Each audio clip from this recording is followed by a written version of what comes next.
দর্শক, এই মুহূর্তে আছি আমি আমার এই যে মুড়ি কাটা পেঁয়াজের জমিতে। আর আজকে আমি স্প্রে দিচ্ছি। তো আপনারা হয়তো ভাবতেছেন যে পেঁয়াজের গাছ না বেরোতে কী স্প্রে দিচ্ছে, এখন তো পেঁয়াজের গাছই বেরোয়নি।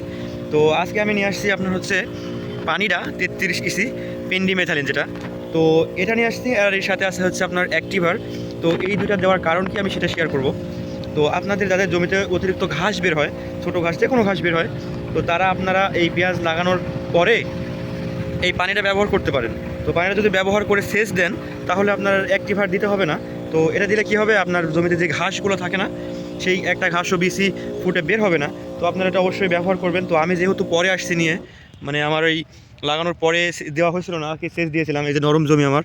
তো আমি যেহেতু পরে নিয়ে আসছি, তো অনেক ঘাস ফুটে গেছে, তো যার কারণে আমি অ্যাক্টিভার সাথে নিয়ে আসছি। তো যেগুলো ঘাস ফুটে গেছে সেই ঘাসগুলো মরে যাবে, আর নতুন করে এই পানিটা দেওয়ার জন্য কোনো ঘাস বের হবে না। তো ধন্যবাদ সবাইকে ভিডিওটি দেখার জন্য। আর আপনারা অবশ্যই ব্যবহার করবেন যাদের জমিতে অতিরিক্ত ঘাস বের হয়। ধন্যবাদ সবাইকে।